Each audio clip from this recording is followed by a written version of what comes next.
Congratulation. Thank you. Role हो रहा है ना? जी जी। हाँ नहीं, लाइट कोई लाइट नहीं दिख रही। नहीं सर इसमें लाइट नहीं है, अच्छा ठीक, ये थोड़ा खुफिया है, दूसरा कैमरा है। दिखना नहीं चाहिए दूसरा। इनकी परमिशन के बिना कहाँ रोल। तो सबसे पहले सर कॉन्ग्रेचुलेशन, घोसला का घोसला 18 साल के बाद एक बार फिर से ये थिएटर में आ रही है, हम इसे री रिलीज़ कर रहे हैं। कितने एक्साइटेड हैं आप लोग, जिस तरह की ये स्टोरी है, कल्ट स्टोरी, कैसे देखते हैं आप लोग फिल्म को री रिलीज़ हो रही है, एंड क्या कहना चाहिए घोसला का घोसला? बहुत एक्साइटेड हैं, बहुत ही ज़्यादा। हम तो सुबह से उछल रहे हैं साथ में, बिकॉज नॉट बिकॉज और कोई फिल्म री रिलीज होती तो शायद उतनी खुशी नहीं होती। मतलब खुशी होती कि भाई दोबारा, बट ये पिक्चर लोगों को जितना ज़्यादा देखेंगे उतना अच्छा लगेगा, उनको भी और हमें भी, बिकॉज ये अब ये कल्ट क्लासिक है। कल्ट क्लासिक वो बनती है जिसको बार बार देखना, जो कभी पुरानी होती नहीं है।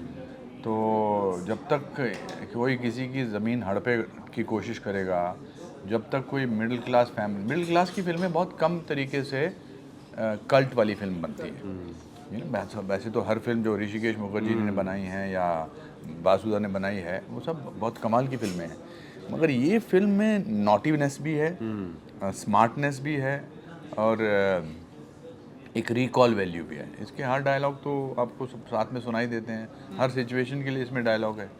तो मुझे लगता है कि आजकल की जनरेशन जो जेनजी जनरेशन है, they will feel much more relevant, and they will be able to identify with much more with this film than any other film of my around 2002 या 1990 के करीब की फिल्म। हाँ, तो जेनजी को अभी ऑनलाइन स्कैम्स ज़्यादा पता है, हाँ, बट ये फिल्म देख के उनको हिस्ट्री ऑफ स्कैम्स पता लगेगी कि ऑनलाइन के पहले भी स्कैम्स होते थे। या और ये भी कि जो फिल्म जो अभी भी रेलेवेंट रहती है वो इसलिए है कि जो मिडिल क्लास फैमिली की जो रिलेशनशिप्स हैं they continue to be the same. या वो आज की जेनजी के भी रिलेशनशिप अपनी अपने पेरेंट्स के साथ या जो दो प्रीवियस जनरेशन के साथ, वो चीज़ चेंज नहीं हुई है। So if you ask me, जो सबसे ज़्यादा चीज़ जो इस फिल्म को कल्ट बनाती है, रेलेवेंट बनाती है, वो है जो मिडिल क्लास फैमिली के रिलेशनशिप्स हैं। और क्लीशे कैरेक्टर्स नहीं है, स्टॉक कैरेक्टर्स नहीं है। एक ऐसा नहीं कि घर का जो बड़ा है, जो घर का मुखिया है, वो बहुत ही कुछ एक ईमानदार किस्म का आदमी है, वो कॉम्प्रोमाइज़ भी करता है। बड़ा बेटा जो है वो कोशिश करता है कि वहाँ यहाँ भी और बाहर भी जाना चाहता है। छोटा बेटा इज़ मिसफिट कम्प्लीटली। जो बेटी है वो, उसका अपना एक इशू चल रहा है। तो हर कैरेक्टर के साथ आइडेंटिफिकेशन बहुत परफेक्ट है। जो अच्छा, फिर पूरा वो थिएटर का जो ग्रुप है, थिएटर का जो आइडिया जो दिल्ली का, वो थिएटर के लोगों को चुनते हैं स्कैम करने के लिए, हैं? मतलब विलन को ही वो स्कैम करते हैं। तो ये I think plot, story writing, dialogues, characterisation, casting सब बहुत कमाल का है इसमें। बहुत रेयरली एवरीथिंग कम्स टुगेदर इतनी परफेक्टली। बाप बेटों का रिश्ता, मेरा रिश्ता इनके साथ, मेरा रिश्ता चिरौंजी चेरी के साथ, अपना प्रवीण दबास के साथ, मेरा रिश्ता मेरी वाइफ के साथ, मेरा अपना एक स्ट्रगल चल रहा है। वो बहुत ही फैसिनेटिंग कैरेक्टर्स हैं। और मैंने देखा कि रिश्ते की मैं बात करूँगा, मैंने देखा कि हर 2 मिनट में हर तीसरे स्क्रीन पे रिश्तों के झगड़े हो रहे हैं, लेकिन जो वो प्यारी कहानी को जोड़ के रखता है वो अमेजिंग है अपने आप में। तो आज के यूथ को ये देखना कितना इम्पोर्टेंट है, स्पेशली थिएटर में जब आ रही है, उसके लिए कितना इम्पोर्टेंट है? नहीं, जैसा मैंने कहा आपको कि ये जो जनरेशनल गैप जो होता है, जो हर मिडिल क्लास फैमिली में पाया जाता है, आई थिंक वो आज भी है। वो 18 साल पहले, 20 साल पहले जब फिल्म बनी तब भी था, और 20 साल बाद वो अभी भी आपको मिलेगा। एंड आई थिंक घोसला का कोर, इमोशनल कोर जो है वो ये चीज़ है। डिसफंक्शनल फैमिली हर जगह होती है। हाँ, थोड़ा बहुत डिसफंक्शन हर फैमिली में होता है, हमारी फैमिली में भी है कॉन्फ्लिक्ट। हाँ, सबकी फैमिली में है। पर उसको इतना बढ़िया तरीके से पोर्ट्रे करना with a sense of humour. Why do people laugh? Every line is not funny line, but they laugh because they find identification with it. और हमारे यहाँ भी ऐसा होता है।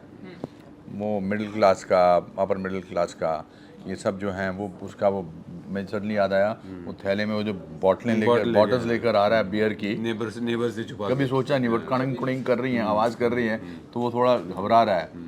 Very very interesting, fascinating stories. अब मैंने सुना कि ढेरों सारी मेमोरी आप लोग इस फिल्म से रिलेटेड आप लोग शेयर कर रहे थे 18 साल पहले, 20 साल पहले, और अब तो ऐसी कोई मेमोरी है आप लोगों की? मेमोरीज ही मेमोरीज है ये पूरी फिल्म मेमोरीज पर ही डिपेंड करती हैं। मुझे तो ना सिर्फ फिल्म के डायलॉग्स, मुझे तो फिल्म बनाते हुए जो जो हुआ वो भी बहुत विविडली याद है। आपको याद है वो जो एक कमरा पीछे होता था, जो टेंट होता था आगे, फिर पीछे एक रूम भी होता था जहाँ पे आपके याद है आपके फ्रेंड जिनका अभी अपने नाम लिया था, विजय भी आते थे। कभी कभी वो रूम में मैं आ जाता था, आप बुला लेते थे मेरे को, अंदर आजा कूलर लगा हुआ है। सो वो मुझे याद है। टेंट जो आगे टेंट लगा हुआ था जहाँ कास्ट का जो एरिया था, वहाँ पे हम लोग गेम्स खेलते थे बहुत सारी। अनुपम जी ने इंट्रोड्यूस की थी गेम वर्ड प्ले, जो सॉरी क्या वर्ड बिल्डिंग, वो खेलना, डम शराड्स खेलना। और फिर मेरे को एक बार याद है, आपको याद है जब इसने परवीन ने डम शराड में चीटिंग की थी, याद है? तो हमने बहुत अच्छे पकड़ा उसको, जिंदगी भर के लिए रिश्ते बनाए हमने, और बहुत आसानी से पिक्चर बनी भी नहीं है। बहुत प्रॉब्लम हुई, हम कास्ट को होटल से बाहर निकाल दिया, पैसे नहीं दे पाई थी प्रोड्यूसर, बट हमारी लॉयल्टी थी फिल्म के साथ, तो अपने आप ही प्रोड्यूसर के साथ भी लॉयल्टी। हम नहीं प्रोड्यूसर की बुराई नहीं कर रहे, पूरा प्रोड्यूसर में बड़ा दम था, बड़ी कोशिश कर रही थी, वो अपना घर का सामान बेच रही थी, वो कर रही थी और मुस्कुराती रहती थी।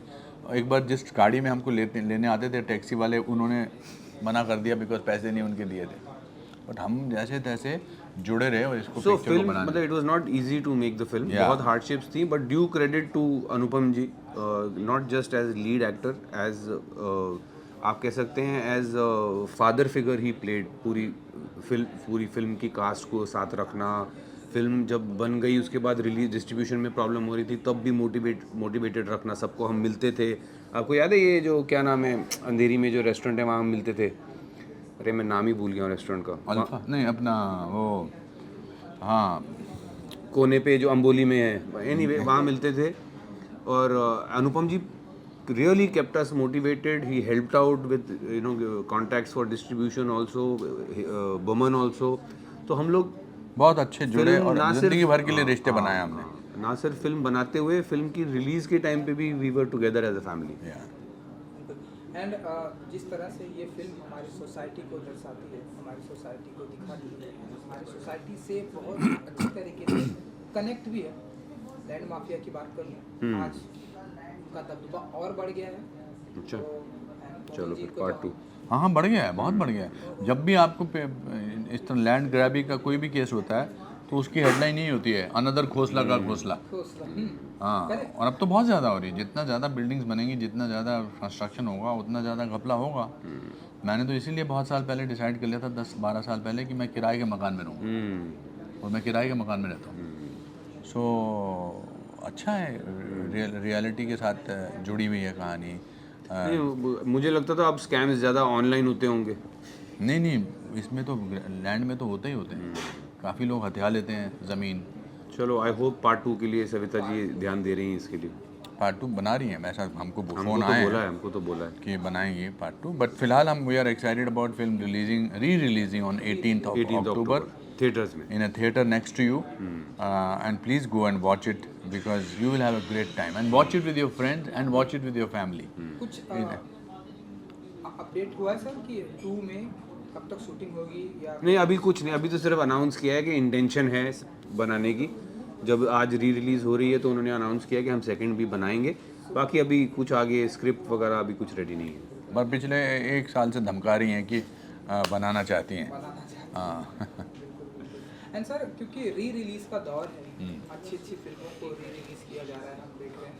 According to you and Ranveer ji, कौन सी फिल्में ऐसी हैं जो आप चाहते हैं कि आज के दौर में इनसे रिलीज होनी चाहिए, ऑडियंस को वो पर्दे पर मैं तो बोलता हूँ पहले जो मेरी नई रिलीज हुई पहले वो कर दो, वो रिलीज होनी चाहिए।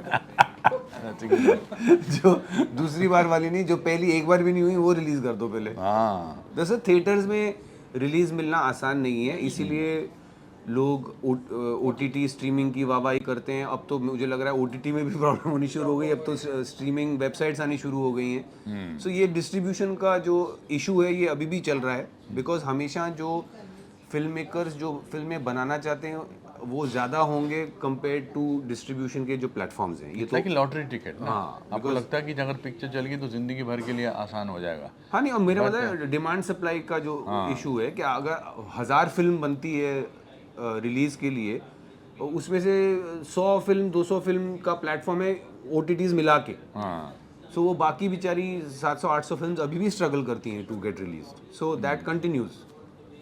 मुझे लगता है मैंने अभी नीरज पांडे से रिसेंटली कहा, मैंने कहा स्पेशल 26 दोबारा रिलीज होनी चाहिए. उसका भी वही है, रिकॉल वैल्यू उसकी बड़ी है, इंटरेस्टिंग है because Wednesday. But special 26 is a thriller, con people का है वो. बट फिलहाल तो हम चाहते हैं कि इसका रिस्पांस बहुत अच्छा हो. एटलीस्ट इससे एक बात की खुशी तो होगी, हमको दोबारा मिलाया, हम बैठे आपके साथ इंटरव्यू कर रहे हैं. बिल्कुल. चलिए sir, national award winning film ये रही है. आई होप कि जो पार्ट 2 बनेगी, जैसा कि आपने बताया कि हमें पिछले 1 साल से धमकाया करेंगे, उससे भी काफ़ी एप्रिसिएशन मिले. बट उससे पहले we want people to watch it in theatres again. घोंसला का घोंसला 18th October in cinema halls near you. Yeah, this is Kamal Kishore Khosla and this is Balwant Khosla. Balwant Khosla. Super. Signing off. Thank you जी. Thank you sir. Thank you.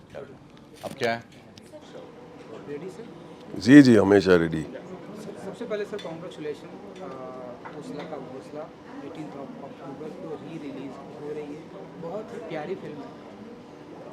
आपको देखा मैंने इस film में land की जिस तरह से आप.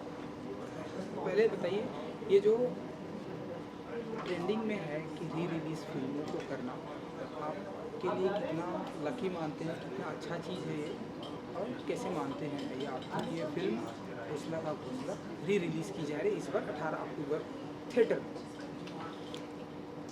एक ज़माना था टेलीविज़न और सैटेलाइट के पहले हर फिल्म रिलीज़ होती थी. जो 50s में जो पिक्चरें मैंने नहीं देखी थी मेरे जन्म के पहले, हम कहाँ देखने जाते थे? थिएटर में ही जाते थे. तो या तो मैटनी मॉर्निंग शो में होता था 11 बजे का शो, या फुल रिलीज मिल जाता था, रिलीज 1 हफ्ते के लिए या 2 हफ्ते के लिए.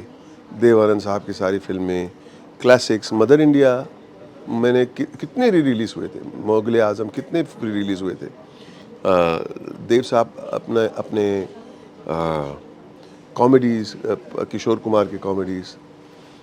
तो व्हाट हैपेंड इज़, जब टीवी आया संडे पे बहुत सारे पुराने पिक्चर देखने मिलते थे जो हम बचपन में ने चूक गए थे.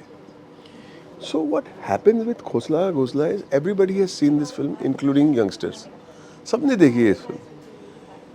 तो ये री-रिलीज क्यों हो रही है? ऐसे नहीं कि एक जनरेशन ऑफ यंगस्टर्स ने पिक्चर नहीं देखी. सबको मौका मिला ये पिक्चर देखने को, या तो डीवीडी, या तो ब्लू-रे, या तो सैटेलाइट, या तो शायद OTT पे भी आएगी, या तो यूट्यूब पे भी सीन्स देखे बहुत सारे. तो फिर क्यों रिलीज़ हो रही है? Because this film needs to be respected even more. और ये अगर अब ये जो रिलीज़ हो रही है, मैं तो बोलता हूँ 10 साल के बाद फिर से रिलीज़ होगी. Because anything that's good deserves to be shown to every new generation. And this is that kind of film. It is good cinema. It's a good film. It's not about a scam. It's about family values, this film. It's about a man wanting to make his घोंसला for his family, and his dreams may or may not come true, या तो because of Corona, या तो because his children don't want to live in that house. तो ये मेरा मानना है कि घोंसला को और longevity मिल गई है. विश की और भी मिलेगी. सर, इस फिल्म में स्कैम दिखाया गया. जब ये फिल्म आई थी लोगों ने, ऐसा हो सकता है, आज हो रहा है बहुत ही बड़े पैमाने पर जी. हो रहा है. लैंड का आप माफिया इस तरह से दिखाया. आप मेरी तरफ हाथ कर रहे हैं. अब आप तो ऐसे लोग समझें कि मैं कोई कमीना इंसान हूँ. वो आज हमें देखने को मिल रहा है तेजी से. तो इसके बारे में कुछ कहेंगे आप? जब ये फिल्म आई थी लोगों ने सोचा क्या ऐसा हो सकता है इसका, आज हो रहा है. एक OTP आया आपके वैसे. मैं एक बात बताऊँ आपको, life imitates art, art imitates life. ये हकीकत है. It is, films are reflection of what's happening in society, इसमें कोई शक नहीं है. लेकिन जहाँ पे जो फिशरीज डिपार्टमेंट की जो लैंड में जो गड़बड़ था, वही प्लॉट पे स्कैम हुआ था फिल्म के 2 साल के बाद. उसी प्लॉट पे जहाँ पे हम शूटिंग किए थे, उसी प्लॉट का स्कैम हुआ था. तो ये तो होते रहेगा। कॉमन मैन अगर अपने आप को कैसे प्रोटेक्ट करेगा? एक अपने लाइफ के सेविंग्स लेके खोसला साहब एक छोटा सा प्लॉट बना के अपना एक घर बनाने की कोशिश में है। If he is being scammed and that scam, the scammer is being protected actually. वो जाता है जेल में, उनको खोसला को जेल में डाला जाता है एज इफ गुनेगार वो है. So it is a reflection of how somebody will feel unprotected and has to use the scammer's means to scam the scammer. तो you feel if you are in that position, मेरा क्या हाल होगा? I wish कि sir 18 अक्टूबर को लोग इसे बड़ी मात्रा में देखने के लिए जाएंगे. प्रोड्यूसर को बहुत सारे पैसे आएंगे, आपको भी मिलेंगे. एंड सर एक जो चीज़ आपके लिए बहुत ही अच्छी है, मेहता बॉयज़ डायरेक्टर जो आपकी लाइफ में थोड़ा डिफरेंट होने जा रहा है, इसके बारे में थोड़ा सा जानना चाहते हैं. हम शिकागो में वर्ल्ड प्रीमियर हुआ, वहाँ पे हम जीते बेस्ट पिक्चर. या वेरी प्राउड. मैं कल फिर से जा रहा हूँ टोरंटो कनाडा प्रीमियर के लिए. And then will be having more festivals. Release date अभी हम डिक्लेयर नहीं. इंडिया में जो रिलीज़ होगा वो हम थोड़ा बनाएंगे. ऐसे ही कुछ जश्न मनाएंगे यहाँ पे, यही रूम में करेंगे. लेकिन आज हम खोसला के बारे में बात करना ज़रूरी है. I am very proud of the Mehta boys. मैंने लिखी है वो फिल्म, मैंने डायरेक्ट भी किया, प्रोड्यूस भी किया है. But we'll talk about it another day with great pride. I am extremely proud. My team is so happy. They are celebrating big time. But we'll talk about it another day. Super. मुझे भी sir बहुत ही बेसब्री से इंतज़ार रहेगा, specially release date का बहुत ही बेसब्री से. हम बताएंगे आपको. Thank you sir. Thank you very much, brother. Thank you so much. Thank you, bro. Thank you so much. So nice.